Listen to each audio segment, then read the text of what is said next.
When I break into the clearing, she's on the ground, hopelessly entangled in a net. She has just time to reach her hand through the mesh and say my name before the spear enters her body. And that is The Hunger Games. My name is Kaushiki and welcome back to my channel, or if you're new here, welcome. Today we will be talking about The Hunger Games, the book series, not the movie, because I tried to watch the movie and I tried to watch the first movie after reading the first book because I get kind of stuck when I watch the movie first, then read the book. It kind of makes me realize that I already know the details. That is why I tend to just not read the book then. So I thought that I will finish the book before watching the movie, and it turns out it was a good choice because the movie itself is very slow. I read so many details in such depth, but at the same time it is not present. So that is one thing. Like, I realized that there is no match in the movies. Like, the whole person who created the Mockingjay symbol is not there. So here are my books. I recently actually learned about the glorious past of the Hunger Games. It was in my school, like every other school in India. You had 3 categories to choose from when you were growing up, like the books that you usually read as a kid. So one of them was the Hunger Games, the other was Divergent series, and the third was the Mortal Instruments series. So I obviously chose the Mortal Instruments because it was famous at that time. I remember the whole series. I think it was the season 3A of the Mortal Instruments series was out at that time, and I fell in love with the whole storyline. I read the books and I realized how messed up it was that there was a storyline that bordered on incest in that story. But okay, glad to know that it wasn't incest. But what? Anyways, I have not read the whole book series. I'm in the middle of reading this. This is most probably gonna be part 1 of the series. I have until now read book 1 and book 2, and I'm in the middle of reading book 3. So for the first book, I finished it in an audiobook. So I finished it within 2 days. I was hooked on it. It was so good. And honestly, I kind of feel sad that I didn't read it. So I could not annotate it at all. There is just some, and I know a lot of people are bothered by it, but for some reason I find that just dog-earing book pages to mark as the things that you want to annotate later is better than carrying it around. Because most of the time I read books in metro, I read book when I have free time in my lunch, so I don't have the time to carry around the highlighter, the sticky notes and everything. So I just carry around one pen and just bookmark it like this. But even still, I'm taking my time with the third book just because of the reason that I regret not taking time with this book. It's so good. I literally finished it so fast. Then came the second book, and what can I say? I took my time with it. I literally, actually, I didn't take my time with it because I sat down in a cafe and I read it straight for 3 hours, and I was sitting there just reading the book again and again. I'm on the verge of tears because it's so good. Then I have to look around and I have neck pains because of just leaning down so much and just reading so much. I literally forgot my surroundings, the food, the coffee, everything. I was so immersed in it. And again, this chef's kiss. Chef's kiss. And I'm in the middle of reading Mockingjay. And Mockingjay, I've read about, I think, 30 pages. Again, I use my metro ticket as the bookmark, but I'm 37 pages in. Again, I'm taking my time with it. I only read it in metro or maybe during lunch, but I hadn't had the time to travel and read this. But my god, it's so good. I know I'm not going into detail. I'm just saying this is so good, this is so good, because I want others to feel the pain of this book as well. I want the others to experience both the joy and the sadness that you go through. And honestly, this can be seen as a reflection on today's political atmosphere, because we are just fighting for I don't even know what. There's this specific paragraph that I like a lot, and it reflects a lot on the atmosphere of today's political status of around the world. And it's when Caesar is interviewing Peter, and he says, in regards to the question of war, that I want everyone watching, whether you're the capital or the rebel side, to stop just for a moment and think about what this war could mean. For human beings, we almost went extinct fighting one another before. Now our numbers are even fewer, our conditions more tenuous. Is this really what we want to do? Kill ourselves off completely in the hopes that what? Some decent species will inherit the smoking remains of the earth? I think it reflects very well on today's political atmosphere because it makes us question that exactly what are we fighting for when we wage so many wars. Like, not us, not the civilians, but the political heads that we elect wage war on so many other different platforms of our lives. But for what reason is this war being committed? Like, it's just senseless murder and killings that we need to consider. And this paragraph, I want everyone to actually read it, to understand it, and to actually think about it. Now, I really could spoil this book, but at the same time, I want everyone to experience the life of Katniss and the way that you might hate her in book one, because I did.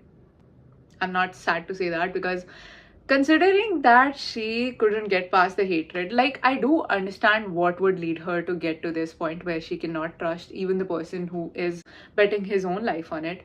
But I do understand why she would go in that direction. And in Catching Fire, I see the way that she's bonding with Haymitch, and sometimes Haymitch is pretty similar to Katniss, and in this regard, I think I can understand even why Haymitch acts in a certain way. And when you read the second book where he admits that he assumed that there is going to be one winner, so he saw the chances and he took his bet on Katniss, I felt kind of sad for Peeta. You feel sad for Peeta throughout the first book and the second book and the third book up until 40 pages. I don't know what will go on. I just got a spoiler on Instagram. I do not open my social media these days just because of the fact that I will be catching stray spoilers out of nowhere. Like, this thing is listening to me all the time. Like, I will be just talking about something and then my feed is filled with that thing. So I was actually searching up the ways to buy the fourth and the fifth book because it's hard to get in India. I actually had a very hard time getting these three books because, of course, they're not famous now.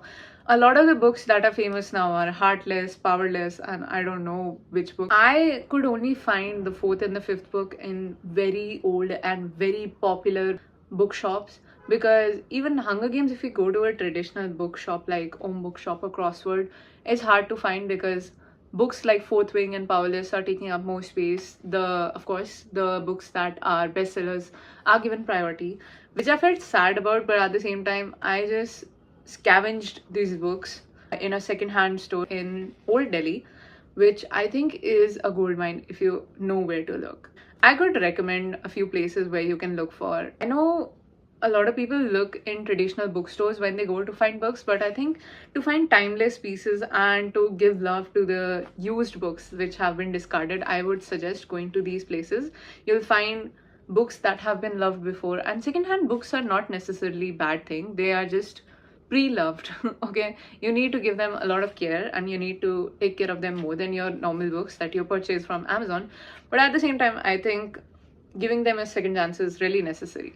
Now, these two, after not finding them anywhere because I looked in 3-4 different places, I ultimately ordered it online. The first thing I did was, when I was keeping it in my bookshelf, you see the blurb right here, right?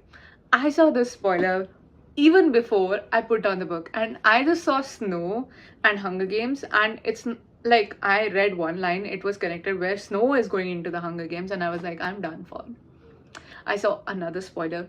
The way that this book has been spoiled so many times for me is ridiculous. Like, how is it?